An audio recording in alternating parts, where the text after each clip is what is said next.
അപ്പൊ ഞാൻ പറഞ്ഞൊക്കെ ഓർമ്മയുണ്ടല്ലോ, ഡിസിപ്ലിൻ. അത് വിട്ട് ഒരു പരിപാടിക്ക് നമ്മുടെ ഹോട്ടലില്ല. അത് മറക്കരുത്. മനസ്സിലാവുന്നുണ്ടോ? അപ്പൊ നമ്മുടെ ഹോട്ടലിലെ ടൈമിംഗ് എല്ലാവർക്കും അറിയാമല്ലോ. രാവിലെ 10 മണി തൊട്ട് വൈകിട്ട് 4:30 വരെ. 10 മണിയോ? എല്ലാരും എണീറ്റേ. എണ്ണിക്ക്. എന്താ പ്രശ്നം? ഈശ്വര പ്രാർത്ഥന. അത് കഴിഞ്ഞിട്ടേ ഫുഡ് കൊടുക്കാൻ പറ്റൂ. ഇവിടുത്തെ നിയമം അങ്ങനെ.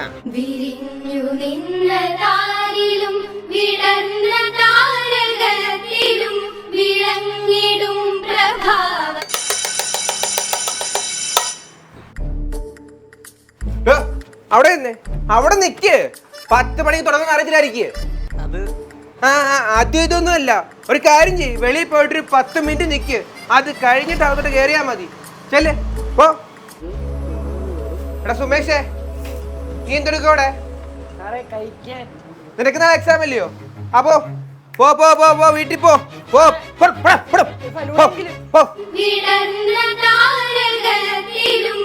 ഇങ്ങനൊക്കെ ആയാലും സ്വന്തം കച്ചവടം സാധാരണ പോകുന്നത്. ആദ്യം പഠിത്തം, പിന്നെ മതി കഴിപ്പ്, കേട്ടോ? അല്ല, നാളെ നിനക്ക് മറ്റേ ബിടെക്കിന്റെ സപ്ലി ഇല്ലേ? നാളെ എക്സാം ഉണ്ട് സാറേ. ആദ്യം നീ പോയി എഴുതി. പോ പോ പോ പോ പോ പോ പോ പോ പോ പോ പോ എഴുതി പോ പോ പഠിക്ക്.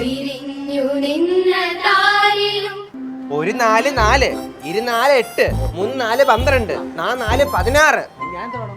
അല്ല, ബില്ല് അടിക്കുമ്പോ സൂക്ഷിച്ച് അടിക്കാൻ തെറ്റിപ്പോരുത്. സപ്ലയറാ വിഷ്ണു, ഇതൊക്കെ ശ്രദ്ധിക്കേട്ടോ. ഫ്രണ്ട് ബെഞ്ചിൽ ഇരിക്കുന്നവർക്ക് കൂടുതൽ ഗ്രേവി കൊടുക്കണം. അവരെ കൂടുതൽ ശ്രദ്ധിച്ചാൽ മതി. വെയിറ്റർ, ഞാൻ പറയുന്നത് മനസ്സിലാവുന്നുണ്ടോ? ഇല്ലേ? മക്കളെ, വല്ലവന്റെയും ഗ്രേവി എടുത്ത് കൂട്ടാതെ സ്വന്തമായിട്ട് തന്ന ഗ്രേവി അതെടുത്ത് കഴിക്കാൻ പറ്റി. അത് തന്നെ. പറയുന്നത് വ്യക്തമായിട്ട് മനസ്സിലാക്കണം. മനസ്സിലായി വീണ്ടും ചോദിച്ചോ? പറഞ്ഞുതരാം. നമ്മൾ ഇന്നലെ ഇവിടുത്തെ ഒരു അൽഫാം മേടിച്ചായിരുന്നു. പറയാതെ വയ്യ, വളരെ മോശമായിരുന്നു. ഒന്ന് ശ്രദ്ധിക്കണം കേട്ടോ. അതാരാ അൽഫാം ഉണ്ടാക്കിയ? ഏത് ഷെഫാ ഉണ്ടാക്കിയ? ബാക്കി ചില വിഷ്ണു അവനെ വിളി.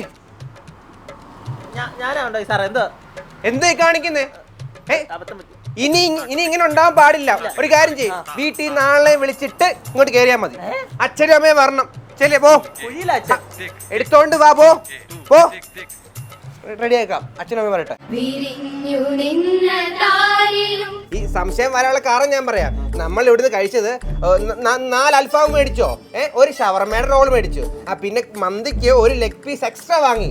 എക്സ്ട്രയുടെ കാശുണ്ട്. പിന്നെ ഈ പറഞ്ഞ പോലെ നമ്മുടെ ഈ പാഴ്സൽ കവറിന് എക്സ്ട്രാ കാശ് വരുന്നുണ്ട്. അതാണ് ആ റേറ്റ് വന്നത്. കൂടാതെ ഒരു ജ്യൂസും വാങ്ങിച്ചു, അതിന്റെ പാഴ്സൽ കാശും ഉണ്ട്. മനസ്സിലാവുന്നുണ്ടോ? എത്ര വട്ടം വേണം ഞാൻ പറഞ്ഞുതരാൻ തയ്യാറാണ്. മനസ്സിലായില്ലേ? തുറന്ന് പറയുക. മനസ്സിലായോ? അങ്ങനെ സാറേ, ഇപ്പൊ പറഞ്ഞു ഒന്നുകൂടെ പറഞ്ഞുതരാമോ? ഞാൻ പറഞ്ഞപ്പോ എവിടെ ശ്രദ്ധിച്ചിരിക്കുവായിരുന്നു? ഇവിടെ ശ്രദ്ധിക്കണം. ഞാൻ ഒരു കാര്യം സംസാരിക്കുമ്പോ ഇവിടെ ശ്രദ്ധിക്കണം. വായി നോക്കി കിട്ടത്തില്ല. എനിക്ക് പറ്റത്തില്ല. പറഞ്ഞുതരാം.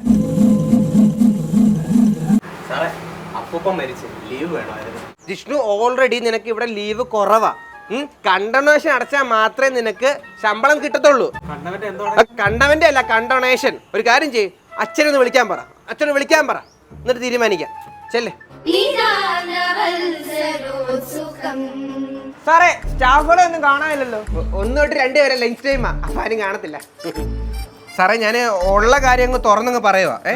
താങ്കളുടെ ഈ നിൽക്കുന്ന ഷെഫ് മോൻ, ഇവൻ വന്ന സമയത്ത് നല്ല ഫുഡ്, വരുന്നവർക്കെല്ലാം നല്ല അഭിപ്രായം, അങ്ങനത്തെ ഉണ്ടാക്കിക്കൊണ്ടിരുന്ന പയ്യനാണ്. പക്ഷെ എന്താണെന്ന് അറിയത്തില്ല, കുറച്ച് കഴിഞ്ഞപ്പോഴത്തേക്ക് അത് ഫുൾ അങ്ങ് മാറി. എൻ്റെ ബലമായ സംശയം ഇവൻ്റെ ആ ബാക്ക് ബെഞ്ചിലുള്ള ചില ഷെഫുമാരുടെ കൂട്ടുകെട്ട്, അതുകൊണ്ടായിരിക്കും ഇവനിങ്ങനെ മാറിയത്. അത് ഒന്ന് ശ്രദ്ധിച്ചാൽ മാത്രം മതി. ശ്രമിച്ചു കഴിഞ്ഞാൽ നല്ല വലിയ നിലയിലുള്ള വലിയ ഷെഫായിട്ട് മാറാനുള്ള കഴിവ് അവനുണ്ട്. കാലിബ്രിറ്റി ഉള്ള പയ്യനാ. അല്ലേ? ഇനി ശ്രദ്ധിക്കോ? ഇനി ശ്രദ്ധിക്കാന്നാ പറയുന്നത്. നിങ്ങൾ ശ്രദ്ധിക്കണം. വീട്ടിൽ വരുമ്പോ ശ്രദ്ധിക്കണമല്ലോ. വീട്ടിൽ വന്നു കഴിഞ്ഞാൽ ഒരു ചായ പോലും ഉണ്ടാക്കത്തില്ല. എനിക്ക് ആ കാര്യത്തിൽ ഡൗട്ട് ഉണ്ട്. നമ്മൾ രണ്ടുപേരും അറിയാതെ ഈ രാത്രി കാലങ്ങളിൽ ചില മസാലകളൊക്കെ കൂട്ടിയിട്ട് അവരെന്തൊക്കെയോ ഉണ്ടാക്കിയിട്ട് പരീക്ഷിക്കുന്നോ എന്ന് എനിക്കൊരു സംശയമുണ്ട്. അതെ, സാർ ഒഴിവ് സമയങ്ങളിൽ അവനെ പൊറോട്ട വീശി അടിപ്പിക്കാനൊക്കെ ഒന്ന് ശ്രദ്ധിക്കണം. ഞാൻ അത് ശ്രദ്ധിക്കാം. കുഴപ്പമില്ല, ഞാൻ നോക്കിക്കോളാം. എന്തെങ്കിലും ആവശ്യമുണ്ടെങ്കിൽ എന്നെ വിളിച്ചു വരുത്തണം. വിളിക്കാം. ഒപ്പിട്ട് വെക്കോ? ഓക്കെ, ശരി സാർ. വിളങ്ങിടും പ്രഭാവമേ വിളക്ക് വയ്ക്കൂ ഞങ്ങളിൽ